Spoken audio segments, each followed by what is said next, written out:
এই কাফনেই এই সরকারকে দাফন দেওয়া হবে, আমি আপনাকে বলে রাখলাম।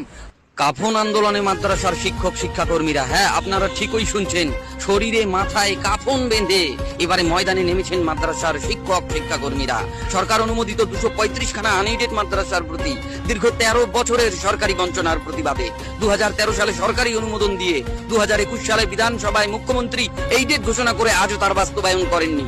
এর ওই প্রতিবাদে Kolkata Salt Lake City Centre metro কাস্টেডের নিচে কলকাতা হাইকোর্টের পারমিশনে আমরণ অনশন কাফন আন্দোলন চলছে। এই মহা মাদ্রাসা শিক্ষক আন্দোলনের আজ 29তম দিনেও সরকারের কোনো হেলদোল নেই। তাই মাদ্রাসার শিক্ষকরা আজ মাথায় কাফন বেঁধে আন্দোলনে নেমেছেন। দেখতে থাকুন প্রতিবেদনে। আজ 235টি মাদ্রাসার শিক্ষক কলকাতার রাজপথে 29 দিন বসে আছে অবস্থান কর্মসূচিতে। এখনো পর্যন্ত বর্তমান সরকার তথা মাননীয় মুখ্যমন্ত্রী, যিনি আমাদের মাদ্রাসা মন্ত্রী, তার এখনো পর্যন্ত ঘুম ভাঙল না। তাই 29তম দিন থেকে শুরু হলো আমাদের কাফন আন্দোলন এবং আমরণ অনশন আন্দোলন।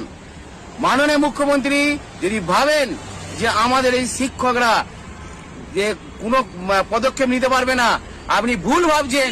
যে আপনাকে যদি এই সংখ্যালঘু সম্প্রদায় ভোট দিয়ে নবান্ন 14 তলায় বসিয়ে রেখেছে এতদিন পর্যন্ত, আর আপনি সেই ততদিনই সংখ্যালঘু শিক্ষকদের এবং মাদ্রাসাগুলিকে ছাত্রছাত্রীগুলিকে বঞ্চনা করছেন, যার জন্য আজ ফলশ্রুতি হিসাবে আজকে আমাদের শিক্ষকদিকে গায়ে কাফন তুলে নিতে হয়েছে, শিক্ষিকাদিকে আমরণ অনশনে বসতে হয়েছে। আপনি ভাবছেন এই কাফন সরকারকে আমাদের শিক্ষকরা কেন তুলে নিয়েছে? শুধুমাত্র একমাত্র মৃত্যুর পরে এই কাফন গায়ে চড়ায়। তাই আপনাকে বলি, যখন আমাদের শিক্ষকরা এই কাফনকে জীবিত অবস্থায় গায়ে তুলে নিতে বলছে, আপনি সরকারকে আপনি মনে বলে দিই, মাননীয় মুখ্যমন্ত্রী, যদি আমাদের এই নির্দিষ্ট সময়ের মধ্যে আপনার 2021 সালের প্রতিশ্রুতি এডের না করেন, এই কাফনেই এই সরকারকে দাফন দেওয়া হবে, আমি আপনাকে বলে রাখলাম।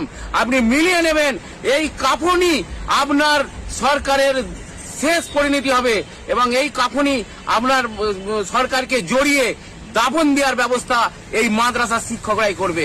এটা ইঞ্চিতে ইঞ্চিতে বুঝিয়ে দিব 2026 সালের বিধানসভা ভোটে। মাননীয় মুখ্যমন্ত্রী, আবারও বলি, আপনি আপনার সিদ্ধান্ত থেকে সরে আসুন, না হলে এই সংখ্যালঘু সম্প্রদায় কি সিদ্ধান্ত নিতে চলেছে আপনি কিন্তু 2021 সালের বিধানসভায় ভোটে কিন্তু আপনাকে যোগ্য জবাব দিয়ে দেওয়া হবে। ধন্যবাদ।